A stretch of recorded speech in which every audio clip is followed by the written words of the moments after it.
Okay, so hello everyone. Welcome to my presentations. Now we are going to discuss about the final paper project for Microeconometrics 1. So we are going to talk about the uh, does health does the introductions of health insurance encourage obesity? So in general, what I'm trying to looking for is the moral hazard causality. So whether or not the introductions of the health insurance make the insured individuals to be more uh encourage individual to tend to have more obesity or not. Wait. So first and foremost, the context that I need to give to you guys is the prevalence of obesity and its implications. So basically, the first thing that we need to understand is that there is a constant increasing trend of obesity among adults in Indonesia and also among the world. We can see on the left panel of the presentations that uh, the numbers of people which actually being overweight is increasing in exponential way compared to the world expected overweight prevalence individuals, which the growth rate is on linear stage. So we can see here that the trend is growing. Well, we know that the implications of the obesity is that there's reductions in general national income per capita due to the reductions of the productivity, but the direct cost of the overweight or obese individuals is actually like the increased health spendings because they're prone to have more comorbids, so because of it, it also increased the national health spendings. And we can also say that obesity is like the negative externalities.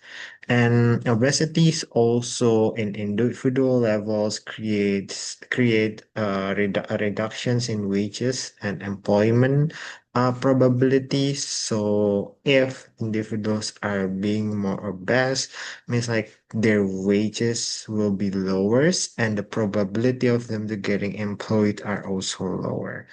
Uh, Obesities also increase the economic costs for the employers due to the absenteeisms, they cannot come towards their jobs because they are sick or something that might be resulted from the obesity.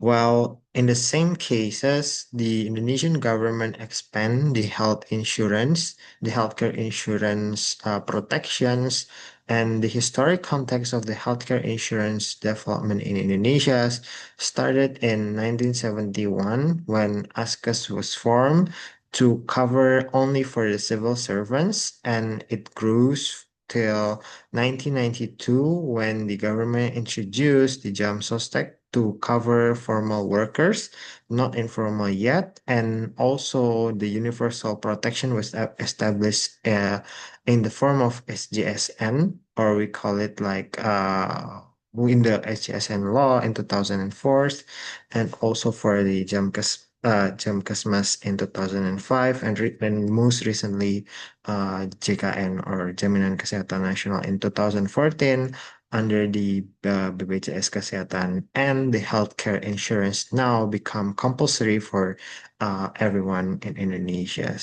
So the growth of the numbers of people enrolled in JKN is increasing each year, starting from my data, which coming from 2016 to 2021. And the most recent data shows that almost 98% of individuals in Indonesia has been protected by the healthcare insurance. Because of it, it shows that how the expansions of the governments about healthcare insurance are, like decent and stuff. And yeah, so the main questions of this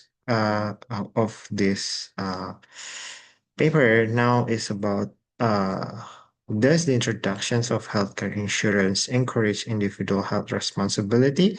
In particular, in this case, we are talking about the uh obesity. So most of the questions should be like whether it will increase the obesity or not.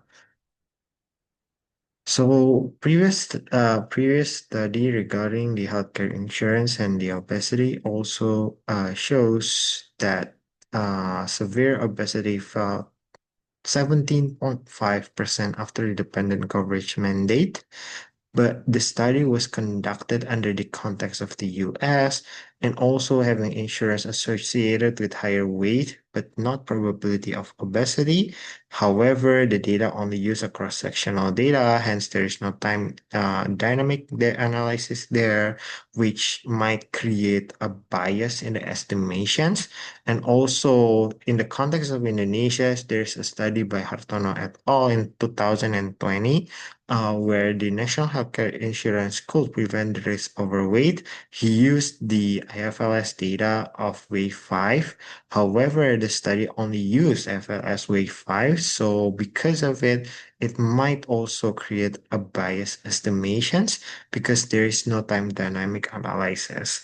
And last but not least, it's Watkins in 2015, which he found that having insurance associated with higher BMI, indicating a moral hazard. So we can see here that the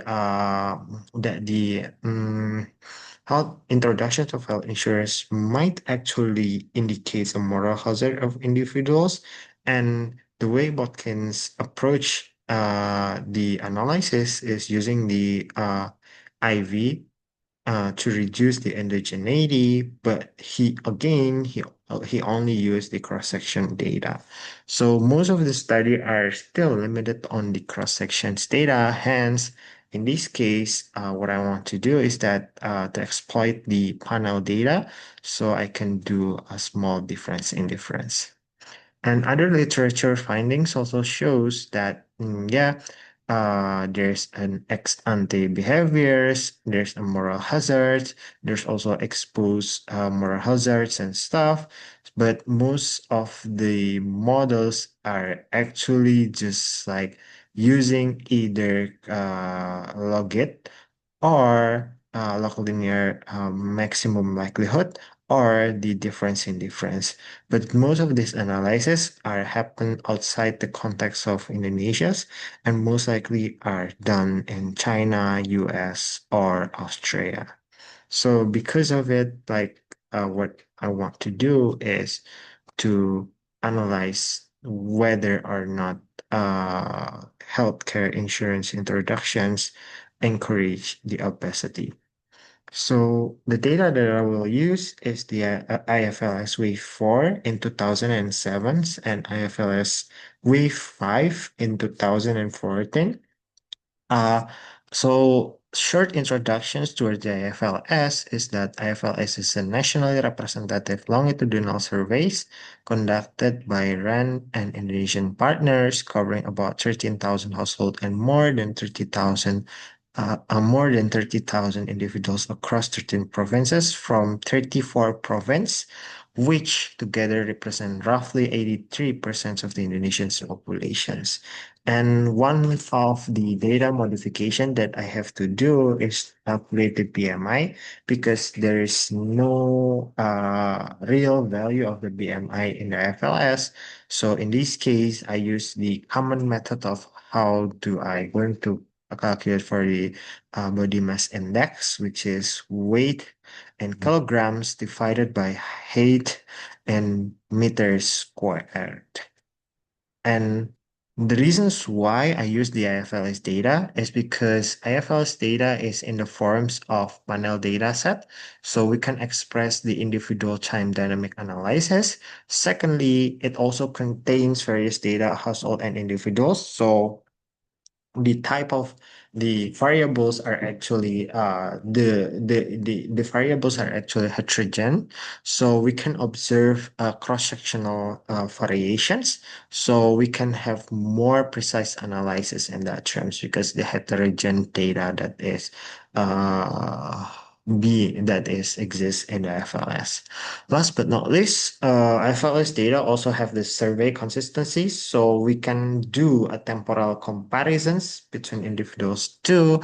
So because of it, like those are the reasons why I use the FLS. So basically, like what I'm going to do is that I will make a dummy variables for individuals that if in previous year they or he or them, I don't know, do not have the healthcare insurance first, and then right after that, if they have, then I will add one in the FLS wave 5. Previously in 4 they do not have, and after that they have, then I will just add dummy in that terms.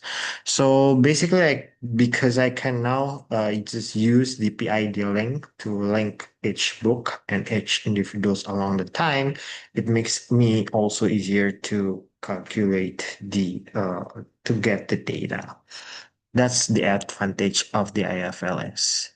And the method that I will use here is the difference in difference. So what I'm going to do is just focusing on the interaction terms between the healthcare insurance ownerships and the year 2014 to understand the post-treatment of health insurance introductions. So the focus is on the gamma 1 indicating the sign of the effect of the introductions of healthcare insurance. If this is positive, means that it is encourage people more to care about their healthcare. But if it is negative, means like there's a moral hazard after the introductions of the healthcare insurance. And for the beta one, basically like this is like to reduce the selection bias because the individuals that might gain the healthcare insurance might be difference in characteristic in average. So the beta one, the aim of the beta one is to reduce the selections bias. And for the gamma zero, is basically like to reduce the time variance, to reduce the time variance differences. So those are the things that we want to reduce in the bias so that we can get gamma one as an unbiased estimator of the impact of healthcare insurance introductions on BMI. So those are the things. And for the other variables, yet I do not decided on what variable should I include. However, like I will make sure that those variables are linked with the BMI and healthcare insurance introductions so that I can get the precise and unbiased estimations of the gamma one. And yeah, I think that's all from me. Like those are the things that my proposal will do, and those are the analysis that I will be done in the very soon. Thank you for listening this record, and yeah, hope you have a enjoyable day. Bye, ciao.